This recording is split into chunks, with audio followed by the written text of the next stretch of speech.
멜기세덱은 창세기 14장에 나와요. 창세기 14장에. 이 창세기 14장이 어떤 장이냐? 아브라함이 대한 내용인데, 아브라함은 조카 롯이 있었어요. 롯이 있었죠. 근데 조카 롯이 살고 있는 것이 소돔과 고모라 땅이에요. 굉장히 좋은 땅이지만 나중에 타락하여 하나님 앞에 불심판을 받는데, 이 지형적으로 보면은 이 소돔과 고모라 땅은 메소포타미아 4개의 나라에 이렇게 예속된 나라 중에 하나였어요. 그런데 10년이 지나서 배반을 하는 거예요. 그러다 보니까 이 소돔과 고모라가 커져가지고 기존에 있던 나라에서 배반을 해서 뛰쳐나오니까 이 기존에 있던 연합국 네 나라가 북부 메소포타미아 나라가 연합을 해서 소돔과 고모라 땅 있는 데를 다 쳐들어서 부셔버리는 거예요. 그래서 거기 있는 것들을 다 약탈하고 사람들을 죽이고 사람들을 잡아갔다는 거예요. 그거를 아브라함이 누군가로부터 들었어요. 그러니까 어떻게 해요? 거기 내 조카 롯이 있는데, 그래서 아브라함이 자기 집안에 훈련받은 318명의 군사를 데리고 가서 전쟁을 하는 거예요. 메소포타미아 북부 4개 연합군하고. 그런데 하나님의 특별하신 은혜를 이겼어요. 이겨가지고 그들에 있는 모든 전리품을 가지고 승리하며 돌아오다가 누굴 만나냐? 멜기세덱을 만나는 거예요. 창세기 14장에 보니까 멜기세덱이 아브라함이 전쟁에서 승리하고 오는데 포도주와 떡을 주면서 승리를 축하합니다. 그러니까 아브라함이 그걸 먹고 너무 감사해서 나에게 축복을 해달라고 하니까 멜기세덱이 축복을 해줘요. 그러니까 너무 감사해서 아브라함이 자기가 가져온 전리품 중에 10분의 1, 11조를 멜기세덱에게 드렸다는 내용이에요. 이해가 되시죠? 근데 이 멜기세덱이라는 사람의 인물이 굉장히 독특해요. 오늘 본문이 지금 히브리서 기자가 예수님이 제사장인데, 영원한 제사장인데, 그 영원한 제사장이 누구냐? 멜기세덱부터 나왔다는 거예요. 근데 여러분, 왜 영원한 제사장인 멜기세덱부터 예수님이 나왔을까요? 여러분, 창세기 14장은요, 지금 모세가 하나님으로부터 율법을 주기 전에부터 존재하는 거예요. 이해가 되시죠? 창세기 14장. 그러니까 출애굽기 가서야지 모세가 하나님 율법을 주잖아요. 그죠? 그러니까 율법이 주어지기 전에 멜기세덱은 존재했고요. 또 대제사장, 아론의 대제사장의 직무를 정하기 전에도 이미 멜기세덱 제사장이 있었다는 거예요. 창세기 14장을 한번 볼까요? 한번 찾아봅시다. 창세기 14장 17절부터 한번 볼게요. 왜 히브리서 기자가 이렇게 간절하게 쓰고 있는가? 17절을 보니까 제가 읽을 테니까 여러분 잘 따라오세요. 아브라함이 그돌라오멜과 그와 함께한 왕들을 쳐부수고 돌아올 때에 소돔 왕이 사회 골짜기 곧 왕의 골짜기로 나와 그를 영접하였고, 살레만 멜기세덱이 떡과 포도주를 가지고 나왔으니 그는 지극히 높으신 하나님의 무엇이라고요? 제사장. 여기에서 멜기세덱이 무슨 왕이에요? 살렘 왕. 여러분, 살렘이라는 말이 무슨 뜻이죠? 우리 예루살렘 할 때 살렘이 평화라는 거예요. 평화의 왕이라는 거예요. 근데 여기서 18절에 보니까 멜기세덱이 갖고 있는 직분이 2가지가 있죠. 첫 번째 뭐예요? 왕이죠. 또 하나는 제사장이에요. 이해가 되시죠? 근데 이 제사장이라는 이 단어가 하나님께서 모세를 통해서 이스라엘 백성이 주기 전에 먼저 있었다는 거예요. 이해가 되시죠? 그러니까 구약에 나온 레위 제사장보다도 먼저 있었던 제사장이라는 거예요. 이해가 되시죠? 그러니까 그는 18절 중간에 보면 지극히 높으신 하나님의 제사장이에요. 그냥 무엇의 제사장이 아니라 하나님으로부터 나온 제사장이라. 그래서 예수님이 멜기세덱의 반차를 따라 나오는 영원한 제사장이라는 말이 여기서 나오는 거예요. 19절. 그가 아브라함에게 어떻게 했어요? 축복하여 이르되 천지의 주제이시오 지극히 높으신 하나님이여 아브라함에게 복을 주옵소서. 지금 누가 누구한테 복을 비는 거예요? 멜기세덱이 전쟁에서 승리하고 돌아온 아브라함에게 복을 비는 거예요. 그 말은 뭐예요? 멜기세덱이 아브라함보다 높다는 거예요. 높은 자가 낮은 자를 위해서 축복하잖아요. 이해가 되시죠? 지금 그런 얘기예요. 20절. 너희 대적을 내 손에 붙이신 지극히 높으신 하나님을 찬송할지로다 하매 아브라함이 그 얻은 것에서 뭐라고 그랬어요? 10분의 1을 멜기세덱에게 주었다. 여러분 10분의 1을 주었다라는 것은 뭡니까? 여러분 야곱도 하나님께서 나를 이곳에 안전하게 돌아오면 11조를 하나님에 드린다고 했죠. 그래서 11조라는 개념이 무슨 말이죠? 내 것 중에서 하나를 하나님께 드린다는 것이 아니라 내 것 전체가 하나님이 것이라고 하는 것을 표시하기 위해서 열의 하나를 드리는 거잖아요. 이해가 되시죠? 그러니까 아브라함이 전쟁에서 승리한 모든 전리품은 하나님의 것입니다 라는 생각으로 멜기세덱에게 드렸다는 거예요. 그러니까 하나님께서 나에게 주신 것이니까 이거 하나님 것이다라고 하는 것을 하나님의 제사장인 멜기세덱에게 바쳤다는 겁니다. 21절. 소돔 왕이 아브라함에게 이르되 사람은 내게 보내고 물품을 내게 가지라. 아브라함이 소돔 왕이 이르되 천지의 주제시오 지극히 높으신 하나님 여호와께서 내가 손을 들어 맹세하노니 내 말이 이제 그건 됐습니다. 17절, 18절, 19절, 20절 이 부분을 통해서 뭐라고 그랬어요? 히브리서 기자가 예수님의 제사장의 직분은 율법에 따라 레위의 제사장으로 나오는 대제사장이 아니라 그 율법보다도 먼저 있었던 멜기세덱의 반차를 따라 나오는 하나님의 영원한 제사장의 반차를 따라 나오는 영원한 제사장이라는 그 말은 뭐예요? 구약의 율법보다 예수님의 대제사장이 훨씬 위대하다는 거예요. 이해가 되시죠? 즉 그걸 얘기하는 거예요. 이제 다시 한번 히브리서 7장으로 돌아오겠습니다. 1절.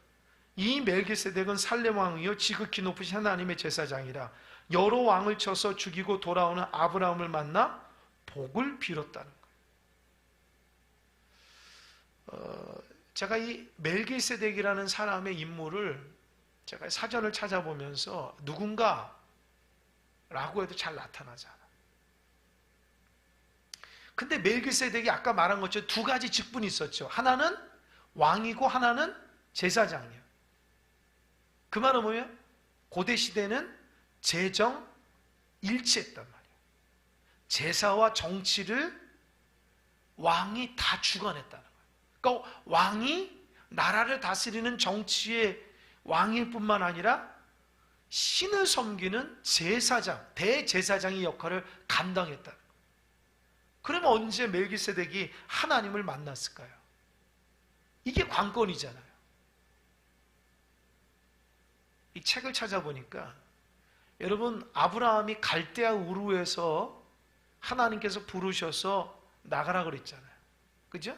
근데 이 갈대아 우르라는 것은 아브라함의 아버지가 누구면 데라거든요. 데라는 우상 숭배자였어요. 그런데 아브라함이 하나님을 알았다는 거예요. 이해가 되시죠? 그거하고 똑같은 배경이에요. 그러니까 하나님의 주권적인 섭리로 우상이 판치는 곳에서도 하나님이 아브라함에게 나타나셔서 하나님을 알게 하셨다는 거예요. 아브라함. 그로 인해서 그가 신앙을 가졌고 하나님의 음성을 듣고 주의 말씀 앞에 순종해서 떠나서 민족을 이뤘듯이 멜기세덱도 마찬가지예요. 그 인물이 어떤 사람인지 모르지만 하나님의 주권적인 섭리 가운데 그를 알게 했다는 거예요. 그에게 나타나셔서 그가 하나님을 알고 그가 하나님의 위대한 제사장으로서의 사명을 감당했다는 거예요. 이게 하나님의 보이지 않은 섭리고 은혜입니다. 제가 오늘도 이렇게 설교를 준비하면서 어떤 생각이 드냐면, 요즘에 제가 드는 생각은 신앙은 너무 신비로운 것 같아요. 여러분 이해되십니까? 신앙생활하는 것이 신비롭다고요. 제가 그 생각을 잘 못했거든요. 그러니까 그런 거예요. 당연히 예수 믿으면 예배생활 잘하고 열심히 기도하고 말씀 보고 또 하나님의 은혜대로 믿음으로 살아가고 주 예수보다도 귀한 것은 없네, 그 믿음의 신앙을 가지고 살아가잖아요. 그런데 믿는 사람들이 다 그런가요? 다 그런가요? 아니에요. 어떤 사람은 신앙생활에도 진짜 신앙생활 믿음의 본의대로 잘하는 분이 있고, 어떤 분은 뭐 20, 30년 신앙생활에도 여전히 믿음의 어린아이 같은 수준에 있는 신앙생활하는 분들 있다라는 거예요. 그런데 어떤 분은 변화가 돼가지고 진짜 하나님의 은혜 가운데 신앙의 참된 길을 걸어가는 자들이 있다라는 거예요. 이제 그런 거 보면 어떻게 해서 저분은 저렇게 은혜대로 하나님 말씀 따라 살아가느냐는 거예요. 다 같이 믿음 생활해도 어떻게 저 사람은 입술의 고백이 하나님께 감사하고 기쁨 있게 신앙생활하고 행동하는 것이 하나님의 믿음의 삶으로 살아가느냐는 거예요. 그게 너무 신비한 거예요. 이게 무슨 말이냐? 제가 오늘 기도하는데 그 생각이 들어요. 일곡동에 교회가 많잖아요. 그죠? 교회가 많은데 우리 옆에 있는 교회는 큰 교회도 있고 우리 교회보다 작은 교회도 있고, 그죠? 활성화된 교회가 있고 활성화되지 못하는 교회가 있고 또 은혜로운 교회가 있고 은혜롭지 못하는 교회가 있어요. 그럼 생각을 해보는 거예요. 어떻게 해서 저 교회는 저렇게 활성화되고 부흥이 되고 성도들이 저렇게 열심으로 신앙생활할까? 이유가 뭐냐는 거예요. 이유가 뭐죠? 이유가 없어요. 이유가 있다면 하나님의 은혜라는 거예요. 이해가 되세요? 이게 무슨 말인지 모르겠어요? 저 교회는 우리보다 더 열심히 뭐 24시간이 아니고 48시간을 예배 생활하며 우리보다 몇 번 더 예배를 더 드리고 기도를 더 많이 하고 봉사를 더 많이 하고 하는 것이 아니라 우리가 똑같은 신앙의 삶을 살아가는데 하나님의 은혜로 저렇게 됐다는 거예요. 이해가 됐어요? 누구는 같은 신앙생활에도 평생을 믿어도 초신자인데 어떤 분은 직분 맡아서 교회 중직자가 되신 분도 있어요. 그걸 어떻게 해석하죠? 그 사람이 잘했기 때문이에요? 스스로 한번 대답해 보세요. 여러분이 잘해서 직분 맡고 여러분 잘해서 이렇게 오랫동안 신앙생활 봉사하는 거예요? 곰곰이 생각해요. 하나님의 은혜라는 거예요. 그러니까 신비로운 거예요. 여러분 예수 믿기 전에 어떻게 살았습니까?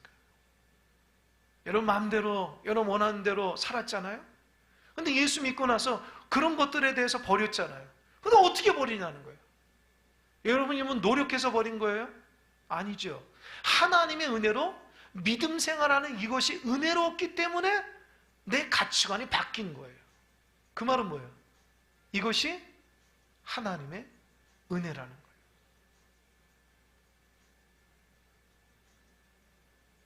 네, 조곤사님 전화가 온 것 같네요. 전화가 온 것 같아. 핸드폰 끄시죠? 여러분 그게 하나님의 은혜라는 거예요. 요즘에 제가 느끼는 게 그거예요. 그래서 내가 더 열심히 하고 내가 뭘 뭐 하고 저 사람은 저렇게 하고 이렇게 그런 말할 필요가 없어요. 왠지 아세요? 하나님의 은혜가 주어지면 되는 거예요.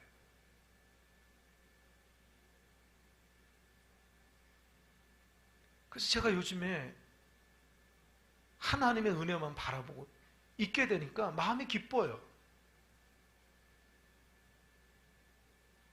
내가 노력해서 목회자가 된 거예요? 아니에요. 하나님께서 인도하시고 은혜로 된 거거든요. 근데 그 은혜를 놓치면 큰일 난다는 거예요. 그러니까 멜기세덱이 어떻게 해서 하나님을 영접, 은혜라는 거예요.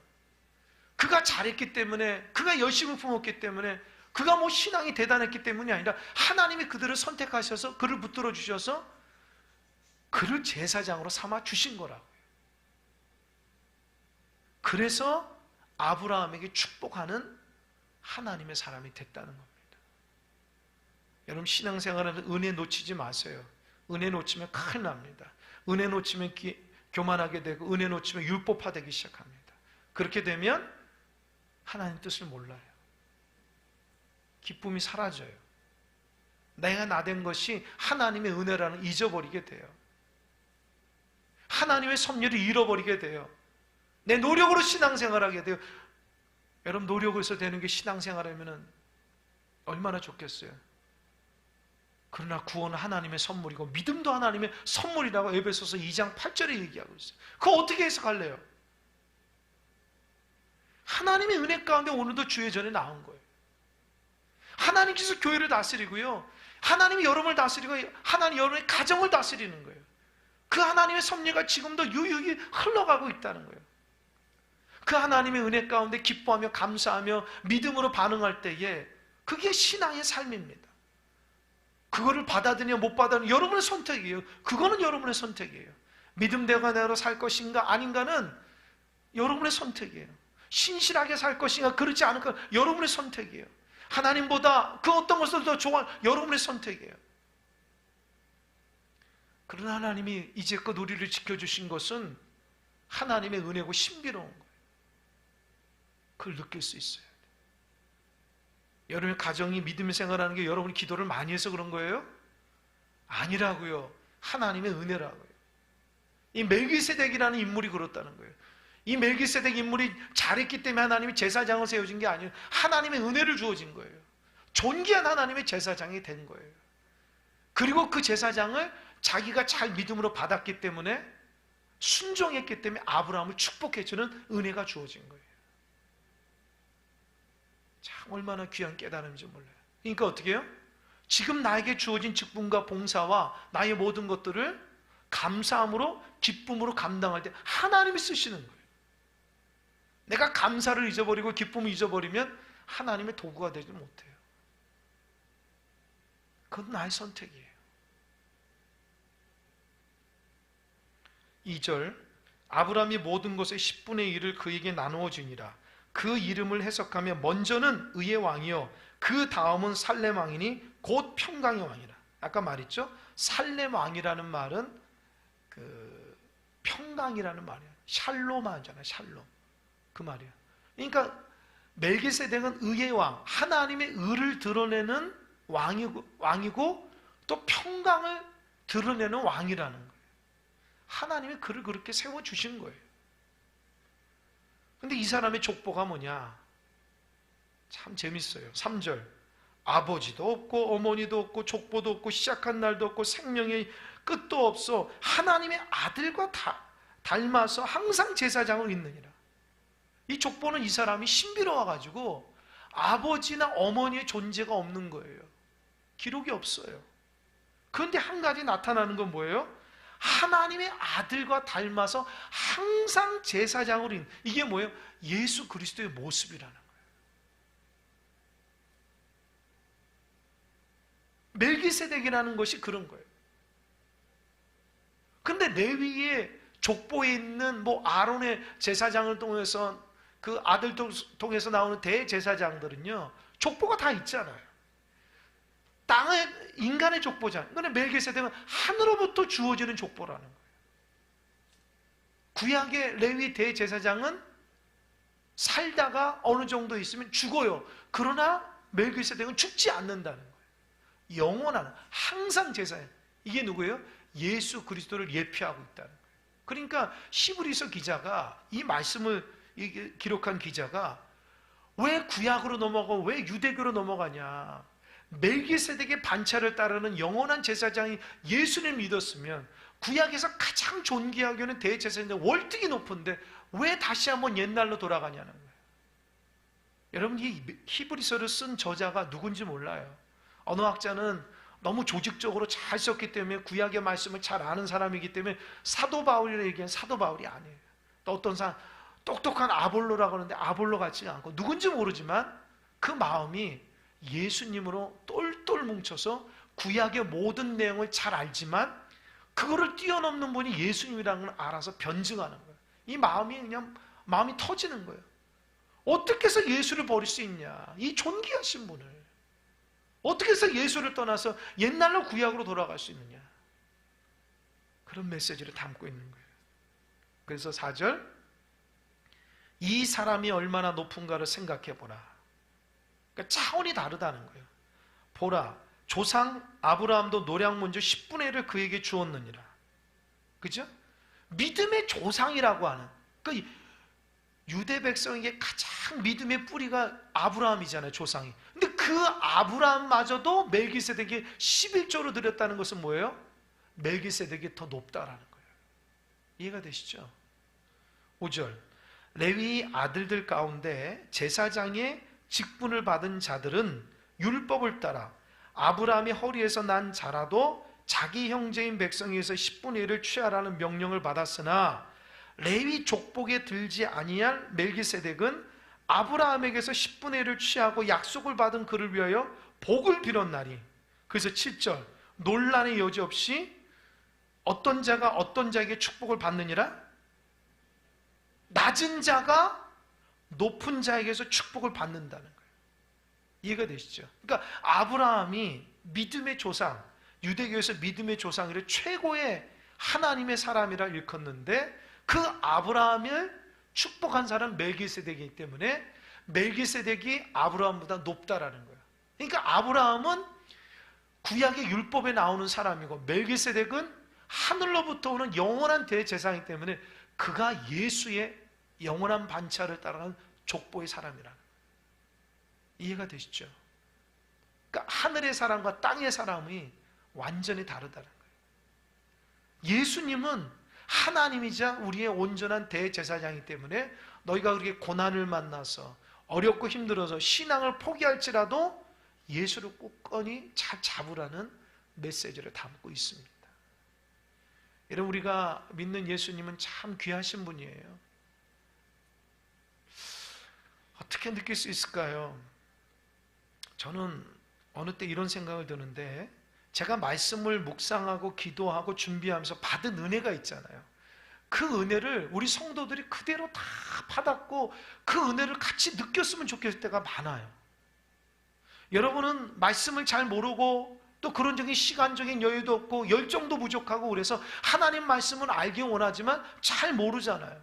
근데 하나님께서 여러분을 통해서 목회자를 세워서 말씀을 꾸준하게 연구하고 기도해서 그 말씀에 하나님의 정확한 뜻을 끄집어서 이 설교 시간에 여러분 전할 때에 이 말씀을 한 말씀도 놓치지 않고 하나님 전하는 감동이 다 여러분 되시길 바랍니다.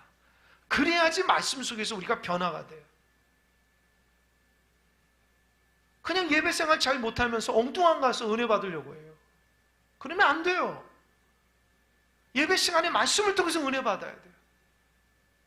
여러분을 사랑하고 여러분에서 기도하는 목회자를 통해서 여러분을 지도하는 목자 같은 목회자를 통해서 하나님 말씀을 듣고 그 말씀을 내 것으로 먹고 그래서 그 말씀대로 실천하고 살아야 되는 거예요. 여러분, 말씀을 들을 때 우리 신앙이 변화가 된다고요. 강팍한 우리가 변화, 그게 신비로움이에요. 그래서 매 예배 시간은 우리의 믿음이 성장하고 커지는 시간이라고요. 왜요? 믿음은 들음에서 나거든요.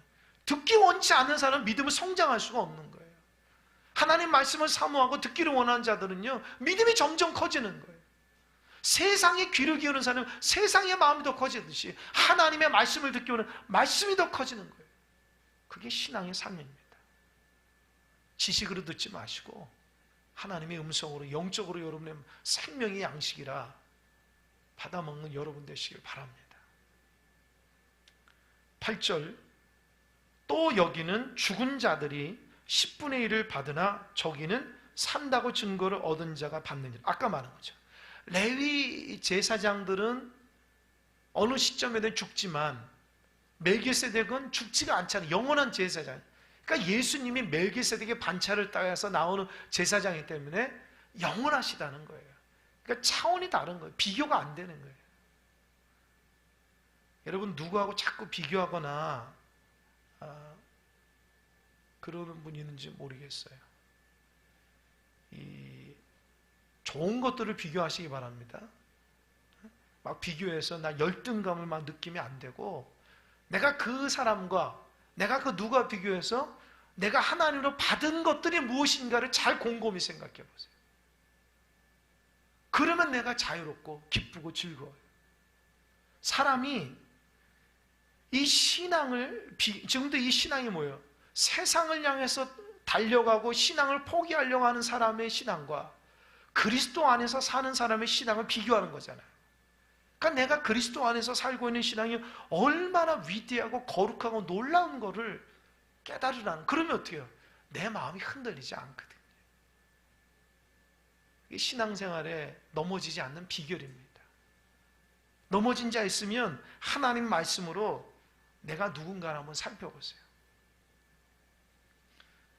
둘째 주에 예배에 대해서 제가 말씀을 드리는데, 오늘도 그 말씀을 묵상하다가 은혜가 됐는데, 시편은 감사시의 대표적인 시거든요. 거기서 뭐라고 쓰냐면, 너는 성전에 들어갈 때 기쁨과 감사함으로 들어가라는 거예요. 왜요?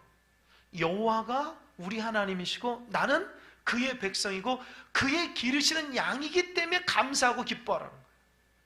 제가 그 말씀이 있는데 마음이 뜨거워졌어요. 하나님이 나에게 원하는 걸 뭘 줘서 감사하라는 게 아니에요. 하나님의 백성이 성전을 오면서 감사하는 것은 하나님이 나의 아버지고 내가 그의 자녀고 하나님이 나를 기르시기 때문에 내가 기쁘다고 감사하며 표현하며 성전에 들어오라는 거예요. 우리가 못하는 게 뭔지 알아요? 그거예요. 우리가 예배 오면서 기쁨을 잃어버려요. 감사를 잃어버려요. 왜 우리의 삶이 신앙생활이 이렇게 힘들까? 제가 곰곰이 하나님 저에게 주시는 깨달음이에요. 시편 120편에서 134편은 그 옆에 뭐라고 써있는지 아세요? 성전에 올라가는 노래예요. 뭐라고요? 성전에 올라가는 노래.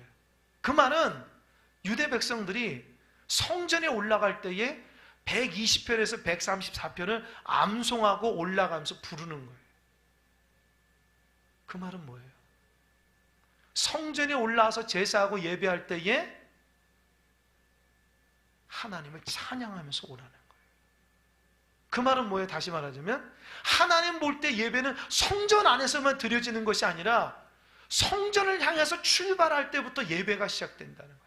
아니, 그 하나님의 사랑하는 마음을 가지고 내가 성전에 가야 되겠다는 마음부터 그때 예배가 시작된다는 거예요. 그러면서 성전에 와서 드리는 예배가 그 전부터 시작되는 거예요. 우리 성도들이 왜 예배 생활을 못할까요? 기도하면서 하나님 저에게 주신 마음은 예배에 대한 사모함으로 하나님에 나오기 시작 때부터 그 마음을 잃어버렸기 때문이에요. 내가 예배 가야 되겠다. 그러면서 기쁨과 감사로 주의 전에 나오면 예배가 시작될 텐데 성전에 나오고자 하는 마음이 안 생기는 거예요. 나오더라도 하나님을 찬양하고 감사하는 마음에 기쁨의 발걸음이 아니라 다른 거, 하나님 나 뭐 이러면 주시지요. 내가 원하는 그런 세상적인 자리에 하나님 자리에 그런 마음을 품고 그런 거 가지고 기도하니까 우리 예배 생활이 온전한 예배자가 되지 못하는 거예요. 제가 그걸 깨닫는 거예요.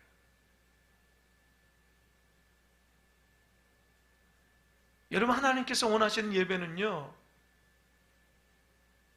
여러분이 성전에 나오기부터 시작되는 겁니다. 삶이 예배예요. 성전에만 있다고 예배가 아니에요. 성전에 몇 명 있다고 중요한 게 아니에요. 지금 여러분 삶 가운데 예배자의 삶을 살아가냐는 거예요. 지금 여러분 나온 사람 중에서 그 누구 하나도 정말 삶의 예배자가 없으면 예배 드리지 못하는 거예요. 무슨 말씀인지 알겠습니까? 눈으로 보여지는 것을 보이는 게 아니라 하나님 우리 중심을 보신다고 했어요. 내가 직장에서 일상적인 삶 가운데서 하나님을 감사하고 기뻐하면서 하나님을 바라보며 경외하면서 예배하냐고요. 그게 예배자라는 거예요.